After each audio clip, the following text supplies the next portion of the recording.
Hi, we'd like to present to you our analysis on Redfin versus ZillowGroup. Starting with Redfin, Redfin is headquartered in Seattle and is an online real estate marketplace that offers services such as property buying, selling, and settlement services. Moving on to their timeline, Redfin was launched in 2006 and went public in 2016 and raised about 138 million in their IPO offering. Moving on to Zillow. Zillow is headquartered in Seattle and comprises of several brands focusing on all stages of home life cycle. Moving on to their timeline, Zillow was launched in 2005 by Rich Barton and Lloyd Frank, and they went public in 2010.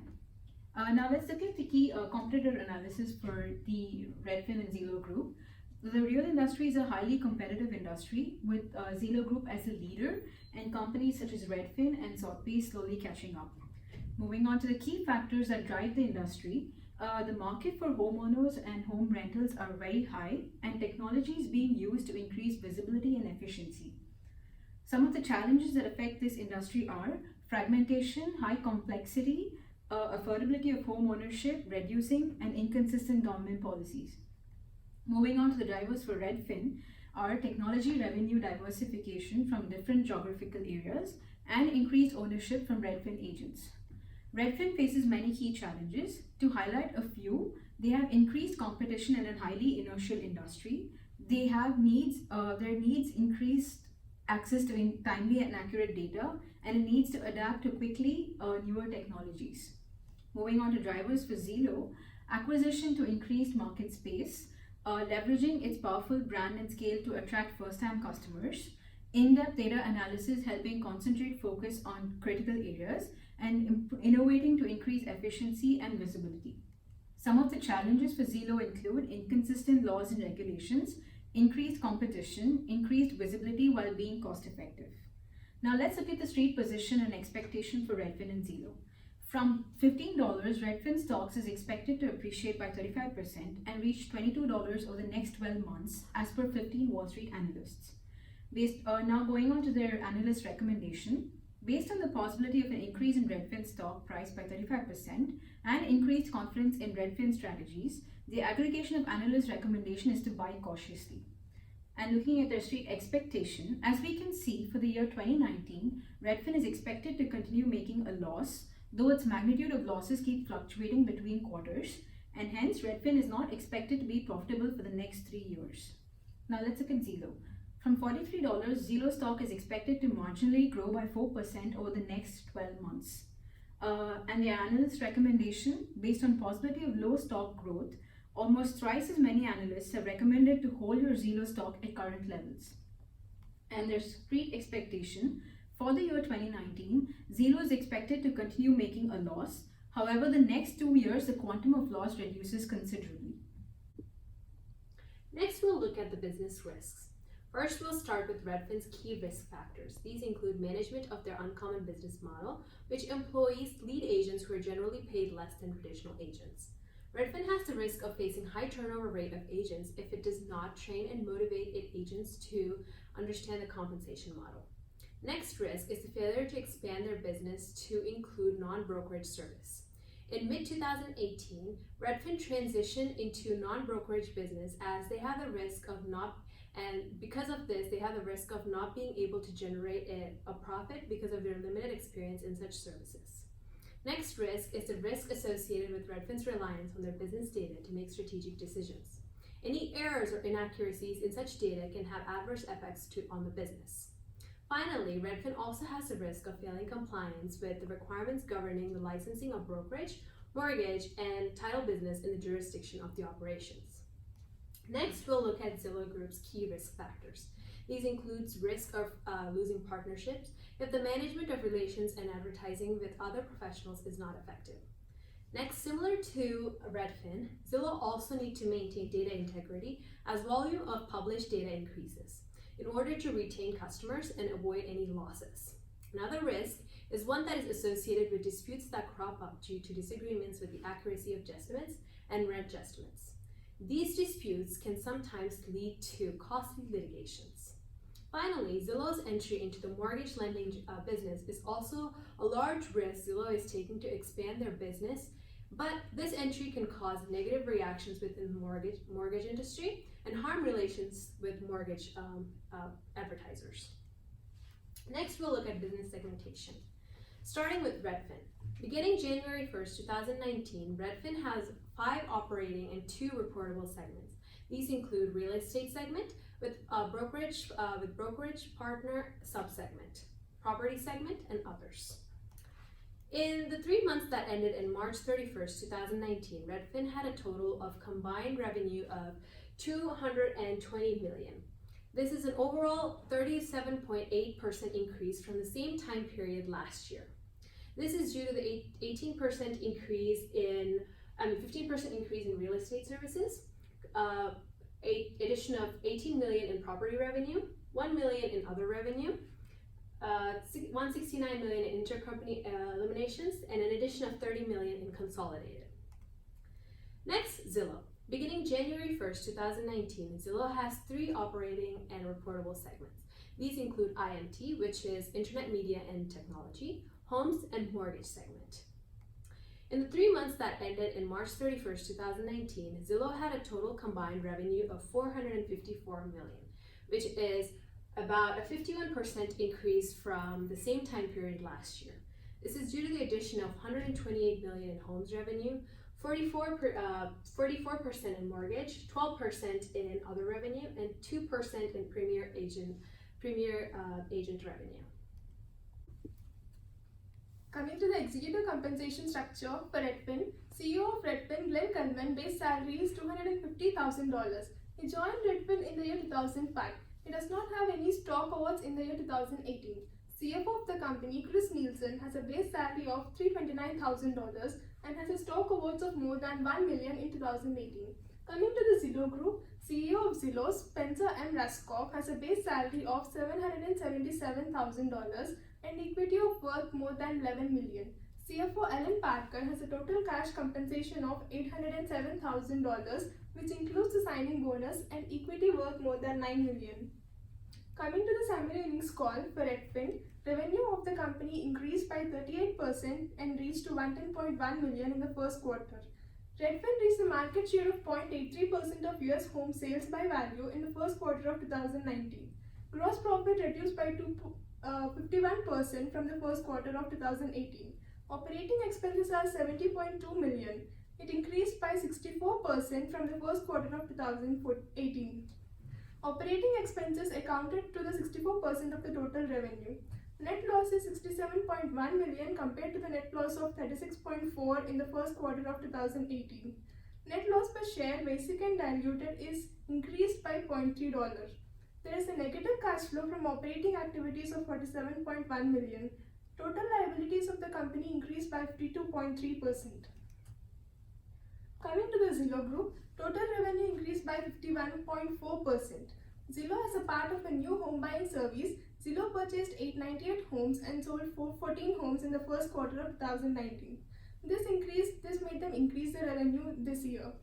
Loss from operations is $62.7 million. Its value increased by 451.9% compared to the last quarter of 2018.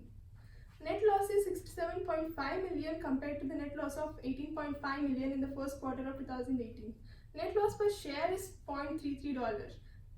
Zillow has a negative cash flow from operating activities of $145.5 million. Total liabilities of the company increased by $232.4 million. Horizontal and vertical analysis. For horizontal analysis shows changes over time in related items in comparative financial statements. For horizontal analysis of balance sheet, in beginning of 2017 to end of 2018, Zillow and Redfin have increased their current assets. Difference is a little bit more than 50%. Redfin has significantly increased its long-term assets and long-term liabilities at a higher rate compared to Zillow, indicating that the company is investing more on its long-term than Zillow is.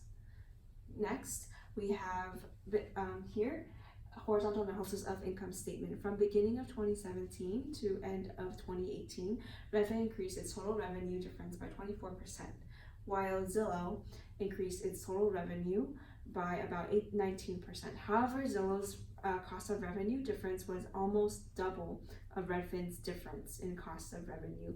Zillow increased its gross profit difference about 16%, while Redfin increased its gross profit difference by about 6.37%. Next slide, we have vertical analysis. So vertical analysis shows the relationship of each component to total within the financial statement. For the vertical analysis of balance sheet, Zillow doubled its current assets to total assets in 2018 and closely doubled its current liabilities compared to its numbers in 2017. The percentage of long-term assets to total assets decreased from 2017 to 2018. Similarly, the percentage of total stock equity decreased from 2017 to 2018. On the other hand, Redfin increased its current assets to total assets. Its current assets make up about 91% to its total assets, while long-term assets make up about 8.5%. The stockholders' equity make up about 69% of its total liabilities and stockholders' equity. Lastly, Redfin from 2017 to 2018 increased its portion of long-term liabilities about 7 times. Moving on. Here we have key ratios, which measures liquidity, profitability, and other key ratios. So for liquidity in 2018, quick ratio, and cash ratio, Redfin is a winner here at 10.74, 10.285, and 9.61, which is almost about times 2 of Zillow. Moving on to profitability in 2018, so ROE and ROA, return on equity and assets. Redfin is actually, Zillow is larger than Redfin in these cases. For EPS, earnings per share, operating profit margin, here we can see that Redfin is a winner at negative 0.49 and negative 9.02 respectively. Other key ratios in 2018, debt to equity ratio and price to earnings ratio. Here we can see that Redfin is a winner in that Redfin is at 0.32, and Redfin, although both numbers are negative for Zillow and Redfin, Redfin is at a better position in terms of price to earnings rate. Next, we'll look at Redfin and Zillow from a position as an investor by looking at a few key ratios. Starting with the rate earned on stockholders' equity. This is calculated to measure the rate of income earned on the amount invested by the stockholders. The higher the rate, the more efficient the management was at generating a return on the stockholders' invested capital. From this table, it can be seen that Redfin's rate was higher than Zillow in 2017, but the firm experienced a large drop in 2018, taking their number into negatives and lower than Zillow. Hence, an investor is more likely to invest in Zillow. Next, we'll look at the ratio of net sales to assets. It's a profitability measure that observes how effective a firm was at utilizing the assets. The higher the ratio, the more effective the firm is at managing and utilizing their assets.